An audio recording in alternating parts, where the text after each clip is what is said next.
Hello, this is Valdemar Januszczak, art critic, documentary producer and presenter, and thanks for watching Perspective, YouTube's home for classical art.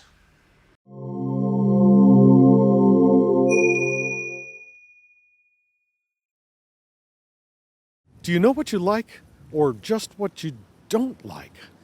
I hate Brussels sprouts. I really like string beans. I love carrots. Any herbal tea is great. Coffee. Tea for me. Mint chocolate chip ice cream. I love cookie dough. Chocolate. Vanilla. I love a good cheeseburger. I would never pass up a good pizza. Absolute favorite would be a cheesesteak. My favorite color is definitely pink. I'm not a big fan of yellow. I love yellow. I like blue. Blue, but the right blue.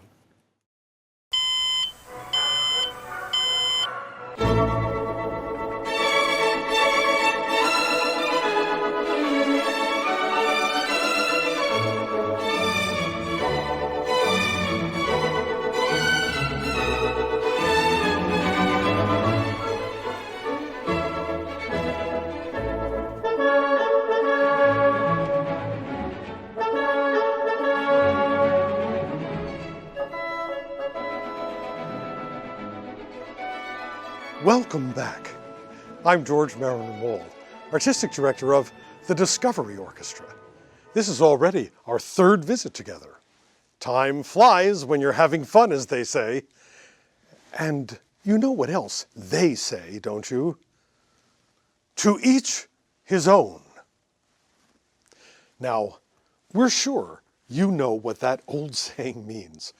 We've each got our own set of likes and dislikes, a set of tastes we've acquired over the years, through our own individual experiences, and as the result of our individual cultural programming. But are these likes and dislikes holding us hostage, especially when it comes to listening to and enjoying music? Are we harboring prejudices that keep us from broadening our horizons and really appreciating that whole wide, wonderful world of music out there? Let's explore. If we ask a lot of people, what do you think is good music? Or what do you think is bad music? We get a lot of different answers. People feel very emotionally attached to the music they like, and that's understandable. But once they think they know a kind of music they don't like, that they could never, ever like, you can almost hear their minds slamming shut. When we've asked people, they say things like, I hate rap. My least favorite music is probably like electronic dance music. I really dislike progressive jazz. Absolutely hate, I'd have to say, radio country. I'm not a big fan of the, I guess they call it the electronic DJ music that's played in the clubs. And they're adamant about their positions.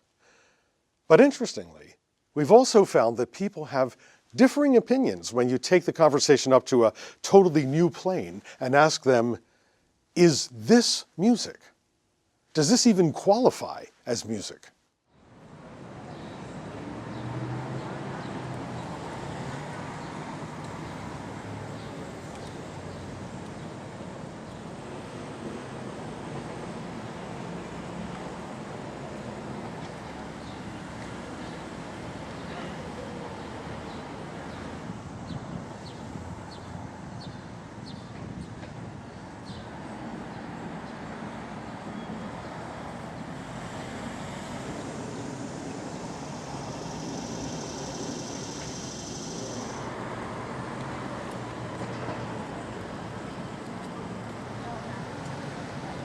What you just listened to, is that music?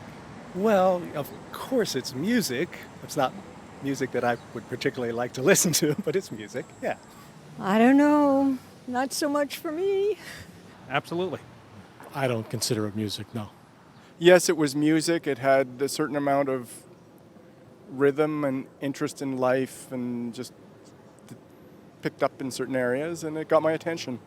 I'm sure somebody would beg to differ, but to me it's not music. I don't think I would call it music. It's more like an oral collage. Okay, your turn. We're asking you, is this music?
Let's dig a little deeper.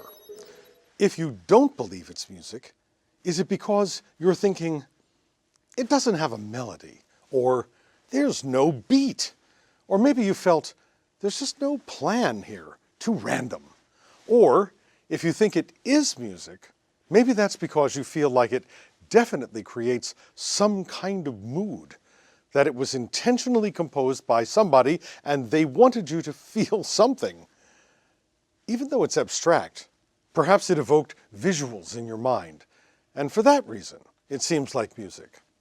Some people have told us it sounds like nature, water or something. Have we made you stretch your listening skills a bit? Yes? So, no matter how you classify these sounds by Morton Subotnick, music or not,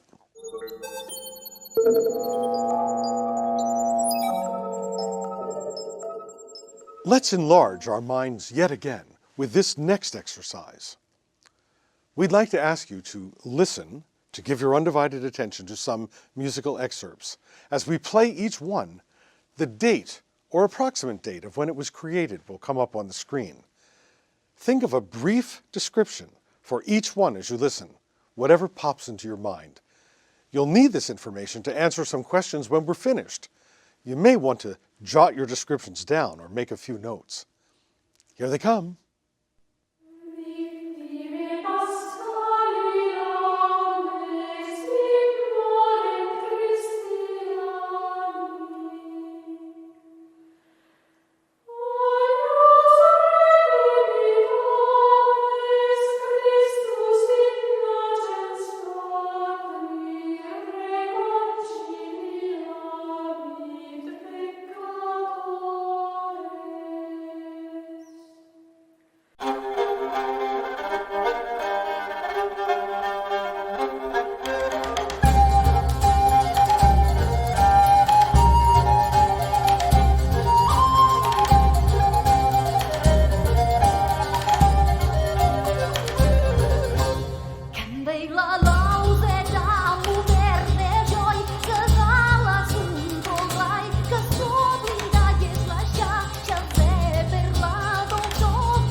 So let's check what you came up with in the way of brief descriptions.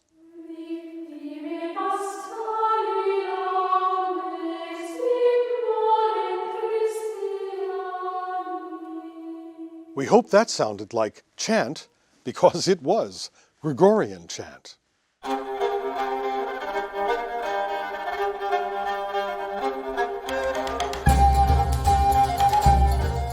That was a medieval song. And by the way, that particular hit tune made it all the way up to number 6 on the charts in the year 1100. Just kidding.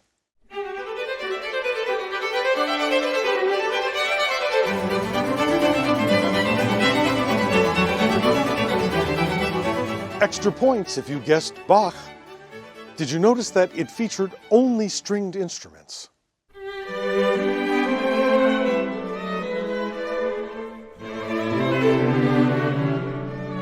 That's the sound of a string quartet, just 4 people playing a composition by Mozart.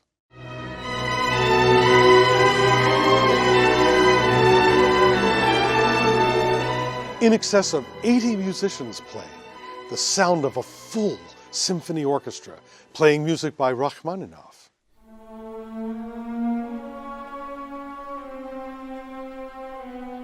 Also just strings, but a lot of them, playing some very emotionally intense music.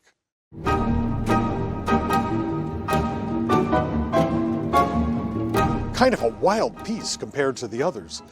Definitely played by an orchestra of some kind, but very different music. Believe it or not, those last 2 are other movements or chapters from the larger Bartók composition that contains this familiar melody.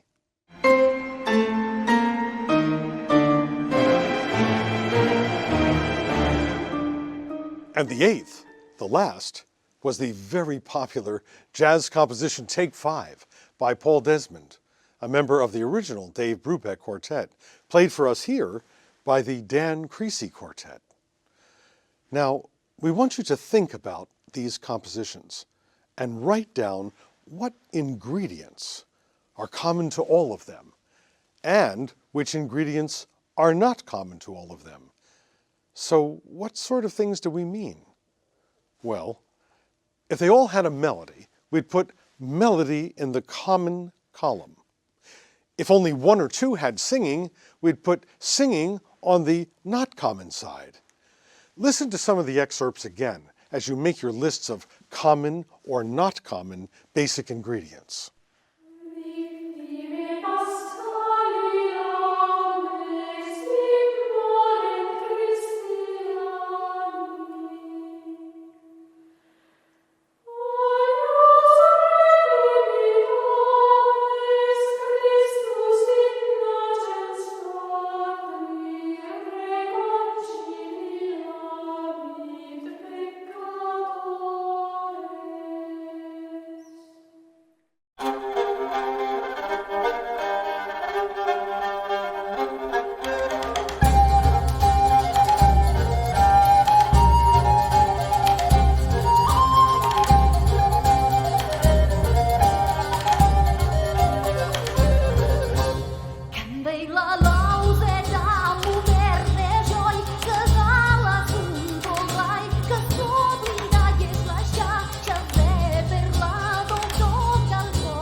Did your not common to all list include some of these? Vocal music or singing, full orchestra, harmony. Yes, in the case of the Gregorian chant, there was only melody, percussion or drums. And going to the common to all list, hopefully, rhythm. They all had some kind of rhythm. Melody. There was melody present in each of them. And how about design? You know, a plan or form for each of them. Yes, every one of them was very intentionally created with some kind of plan in mind. Now, if we investigate a bit more, there are many other things we could list, and in the next show of our series, we'll create a definitive list of the basic ingredients of music, the elements, including some you may not have thought of. One last demonstration, and you can play along too. We've asked two friends to help us, and we've kept them separated from each other until we get this experiment underway. Vina, I'd like to ask you to come and stand by me here, and if you would, promise to not open your eyes until I ask you to do so. You'll keep them closed until then. All right. Ready? Close them. Closed. Thanks. Now, Michael, would you come stand right here? Okay. Without opening your eyes, Vina, would you please describe the colors of Michael's attire? George, how can I describe what he's wearing if I can't see? Are you telling me this is hard? Yes, it's very hard. Okay. Well, would you open your eyes now and describe Michael's clothing for us? Michael is wearing a navy blazer, an incredible brown hat, a multicolor tie, and khakis. Great. Now, I take it that it was easier to do this when your eyes were open. Much easier. Oh, good. Just what has this to do with music listening? As we said earlier, at the Discovery Orchestra, people tell us all the time, I know what kind of music I like, and I know what I don't like. And what worries us about this is, when someone's mind is so completely closed, we wonder if they're really getting all they might out of even the music they think they like. Why? Because composers like Mozart and Beethoven and Bartók and Desmond had very fluid minds, open minds, especially toward their music. It's what allowed them to play with and alter and change their ideas, just like when Bartók changed this to this. If we as listeners are going to get the most out of the music we think we already like, we have to bring the same degree of openness to the listening process that composers bring to the composing process. And think about this. Ask almost anyone on the planet if there's a group of people they don't like or think they should never associate with, and odds are they'll tell you in a heartbeat. Without ever getting to know them, they're absolutely certain they don't like some ethnic group or people of a certain religious persuasion or people from a certain geographical location or the list goes on and on. But on a personal level, what a loss. They'll never know if one of the group of people they've ruled out just might have become a best friend or even the love of their life. So, back to our original question, is this music?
finish answering this question in our next program. In the meantime, we're not asking you to embrace all the music in the world, but if you think you don't like Renaissance music or medieval music or the music of the early 20th century or far-out experimental music, try opening your mind. Give it a go. Who knows? You may find that some piece of music becomes the love that almost passed you by. I'm George Marriner Maull for the Discovery Orchestra, reminding you to listen better.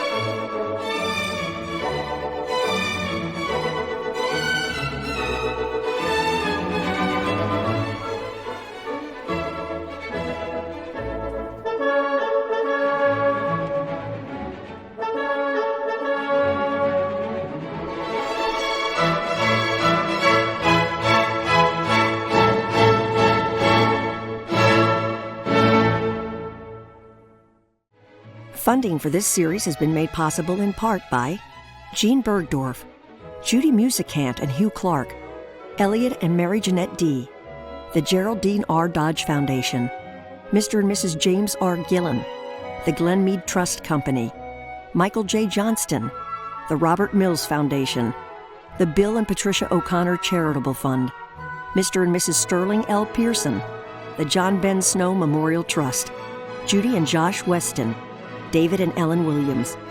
A complete list of funders is available upon request from the Discovery Orchestra, www.discoveryorchestra.org. This program is also made possible in part by funds from the New Jersey State Council on the Arts, a partner agency of the National Endowment for the Arts.